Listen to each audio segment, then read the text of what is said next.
데일 카네기 자기관리론. 이 책을 잘 활용하기 위한 9가지 제안.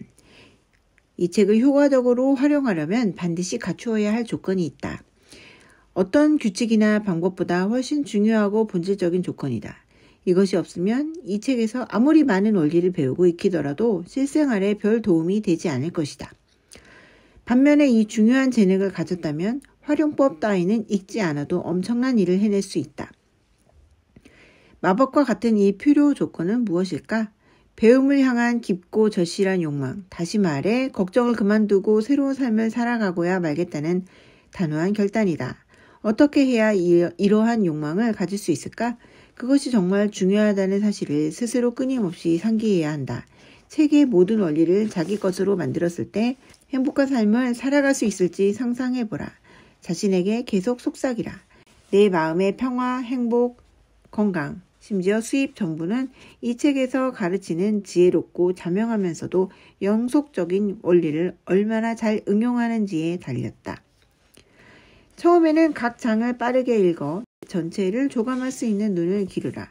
한 장을 읽고 나면 곧이어 다음 장으로 달려가고픈 유혹을 느낄 수 있다. 하지만 그저 재미로 읽는 게 아니라면 참을 줄 알아야 한다. 걱정을 멈추고 자신이 바라는 삶을 살아가기 위해 이 책을 읽는다면 각 장에 처음부터 다시금 꼼꼼히 읽어야 한다. 이러한 방식이 시간을 절약하고 원하는 결과도 얻게 해줄 것이다. 읽다가 잠시 멈추고 이제껏 읽은 내용을 곰곰이 반추하라. 각각의 제안을 언제 어떻게 적용할지 자문해보라.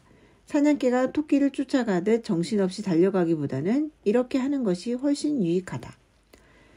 색연필, 연필, 볼펜, 매직펜, 형광펜 등을 손에 들고 읽으라. 자신이 응용할 수 있는 제안에는 밑줄을 그어보라. 별 4개짜리 제안이라면 문장 전체에 밑줄을 긋거나 형광펜을 칠하거나 혹은 별표를 달라. 그러면 책을 더 즐겁게 읽을 수 있다. 다시 읽을 때 훨씬 읽기 쉽고 빠르게 내용을 파악할 수 있는 것은 덤이다.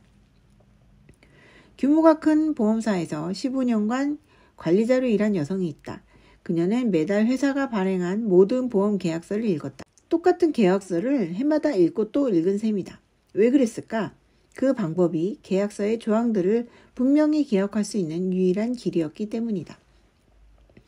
나는 거의 2년에 걸쳐 대중연설에 관한 책을 썼다.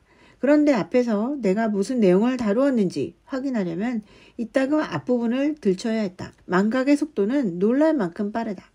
그러므로 이 책을 통해 실제적이고 지속적인 도움을 받고 싶다면 대충 한번 훑는 것으로 충분하리라는 환상을 버려야 한다. 꼼꼼히 읽은 다음 매달 시간을 충분히 내어 다시 읽는 것이 좋다. 그러기 위해서는 이 책이 늘 책상에 놓여 있어야 한다. 시간이 날 때마다 책을 펴서 탐독하라. 당신은 발전할 가능성이 충분하다는 것을 스스로에게 주지시켜 주어야 한다. 계속 집중해서 읽고 삶에 적용해야만 이 책의 원리들을 몸에 익힐 수 있다. 다른 방법은 없다. 극작가 버나드 쇼는 말했다. 어떤 사람에게 무언가를 가르치려 든다면 그 사람은 절대 스스로 배우지 못할 것이다. 그의 말이 옳다. 배움이란 능동적인 과정이기 때문이다. 우리는 행동을 통해 배운다. 따라서 이 책의 원리를 완전히 소화하려면 실천해야 한다. 배운 내용을 금세 잊어버리지 않는 방법은 기회가 있을 때마다 삶에 적용하는 것뿐이다. 실천한 지식만이 머릿속에 남기 마련이다. 이 책의 제안을 모든 상황에 적용할 수는 없다. 저자인 나조차도 내가 말한 것들을 적용하기 어려울 때가 있다. 그러므로 새로운 습관을 만들어야 한다. 정보를 습득하는 데서 그치지 말아야 한다는 점을 기억하라. 새로운 방식으로 인생을 살아보려면 많은 시간과 강한 인내심과 끊임없이 적용하려는 노력이 필요하다. 그래서 책을 자주 들춰봐야 한다. 이 책을 걱정을 정복하는 방법에 대한 실용적인 핸드북으로 여기라. 어려운 문제에 맞닥뜨릴 때 흥분하면 안 된다. 충동적으로 행동하고 싶은 마음이 들더라도 자제해야 한다. 그럴 때는 경솔하게 행동할 가능성이 높기 때문이다. 대신 이 책을 펴고 당신이 밑줄친 문단을 훑어보라. 그런 다음 책에서 제시한 방법을 시도해보고 당신 앞에 마법이 펼쳐지는 순간을 지켜보라. 당신이 어떤 원칙을 어길 때 배우자가 그 모습을 목격한다면 그때마다 그에게 1달러를 주라. 배우자는 당신의 잘못된 습관을 교정해 줄 것이다. 이 책의 6부 3장을 펴고 월스트리트 은행의 HP 하웰과 지혜로운 벤저민 프랭클린이 어떻게 그들의 실수를 바로잡았는지 읽어보라. 이 책의 원리를 얼마나 잘 응용하고 있는지 하웰과 프랭클린이 제시한 방법을 사용해 스스로 점검해보라. 그러면 두 가지 결과에 이를 것이다. 첫째, 흥미롭고 소중한 훈련 과정에 참여하고 있는 자신을 발견한다. 둘째, 걱정을 멈추고 자신이 바라는 삶을 사는 능력이 엄청나게 향상되었다는 사실을 발견한다. 일기를 쓰라. 이 책의 원리를 적용해 어떤 성취를 거두었는지 기록하라. 이름, 날짜, 결과 등을 구체적으로 쓰라. 계속 기록하다 보면 더 많은 노력을 해야겠다는 동기가 부여될 것이다. 만약 몇 년 후 어느 저녁에 우연히 이 기록을 보게 된다면 얼마나 근사하겠는가. 이 책을 잘 활용하기 위한 9가지 제안. 1. 걱정 극복법을 내 것을 만들겠다는 깊고도 절실한 욕망을 가지라. 2.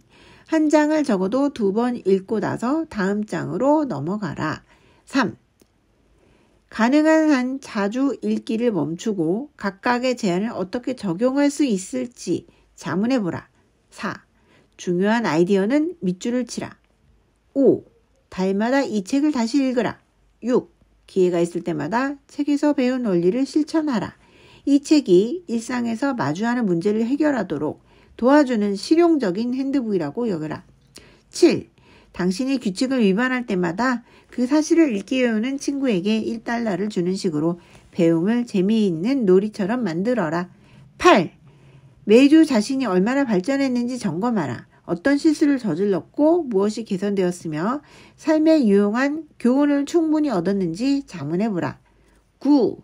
일상에서 언제 어떻게 이 책의 원리를 적용했는지 책의 마지막 부분에 계속 기록하라. 1부. 걱정에 대해 알아야 할 기본 지식. 오늘을 충실하게 살아가라. 1871년 봄, 한 젊은이가 이 책을 읽다가 자신의 미래에 커다란 영향을 끼친 문장을 읽게 되었다. 몬트리올 종합병원 의대생이었던 그는 의사 자격시험을 통과할 수 있을지, 앞으로 무엇을 하고 어디서 경력을 쌓아야 할지, 어떻게 먹고 살 수 있을지를 걱정하고 있었다. 그런데 그때 읽은 한 문장이 그를 당대 가장 유명한 의사로 만들었다. 그는 세계적으로 이름난 존스 홉킨스 의대를 세웠고 대영 제국의 의사가 받을 수 있는 가장 명예로운 직위인 옥스퍼드 의대 흠정 교수가 되었다. 기사 자기도 받았다. 그가 세상을 떠난 뒤 그의 삶을 정의하고 기념하기 위해 출간된 2권의 전기는 무려 1466쪽에 달할 정도였다. 그의 이름은 윌리엄 오슬러 경이다. 그가 1871년에 읽었던 한 문장, 곧 평생을 걱정해서 자유롭게 살 수 있도록 만들어주었던 문장은 토머스 칼라일이 한 말이었다. 우리는 멀리 희미하게 보는 것을 보려 하지 말고 눈앞에 분명히 놓여 있는 것을 행해야 한다. 42년 뒤 튤립이 피어나는 따사로운 봄날의 어느 날 밤, 윌리엄 오슬러 경은 예일 대학교 캠퍼스에서 학생들에게 강연을 했다. 그는 여러분은 4개 대학에서 가르쳤고 베스트셀러 저자인 제가 지능이 뛰어난 사람이라고 생각하겠지만 친한 친구들은 제 두뇌가 평범하다는 사실을 잘 압니다. 라고 말했다. 그렇다면 그의 성공 비결은 무엇이었을까? 그는 자신이 오늘의 삶을 충실하게 살고 있기 때문이라고 설명했다. 도대체 무슨 말인가? 예일 대학교 강연이 있기 몇 달 전 그는 대형 여객선을 타고 대서양을 횡단했다. 배에서 선장이 항해나 통신 따위를 지휘하는 곳에서 서서 버튼을 누르자 순식간에 땡그렁 땡그렁 소리를 내며 배의 각 부분이 서로 격리되어 방수구역이 만들어졌다. 그는 학생들에게 말했다. 여러분 한 명 한 명은 그 커다란 여객선보다 훌륭한 기관입니다. 앞으로 긴 항해를 하게 될 것입니다. 안전하게 항해하려면 여러분의 기간을 잘 통제해서 어제와 내일을 차단하는 오늘의 공간을 만들어야 합니다. 이것이 바로 제가 하고 싶은 말입니다. 차단벽이 잘 작동하는지 살펴봐야 합니다. 버튼을 누르고 들어보세요. 삶의 모든 단계에서 철문이 과거를 잘 차단해주고 있습니까? 죽어버린 과거와 완벽하게 단절되어 있나요? 또 다른 버튼을 누르고 이번에는 아직 태어나지 않은 내일, 다시 말해 미래를 차단해 버리십시오. 그래야 여러분이 안전합니다. 과거를 차단하세요. 죽은 과거가 이미 죽어버린 날들을 묻어버리게 하세요. 바보들에게 죽음의 잿더미로 가는 길을 밝히는 어제를 차단해 버리세요. 어제의 짐에 더해진 내일이라는 짐을 오늘 지고 가면 아무리 튼튼한 사람도 휘청거릴 수밖에 없습니다. 과거와 마찬가지로 미래도 차단하세요. 미래는 오늘입니다. 내일이란 없어요. 여러분이 구원받아야 할 날은 바로 지금입니다. 미래에 대해 불안해하는 사람들의 발걸음은 에너지 낭비, 정신적 스트레스, 신경 과민 증세가 쫓아다닙니다. 이물과 곡물에 있는, 다시 말해 앞과 뒤에 있는 철판들을 내리시고 과거와 미래를 차단하세요. 어제와 내일을 차단한 공간에서 살아가는 습관을 가지려고 노력하세요. 그가 내일을 위해 어떤 노력도 하지 말라고 충고하는 것일까?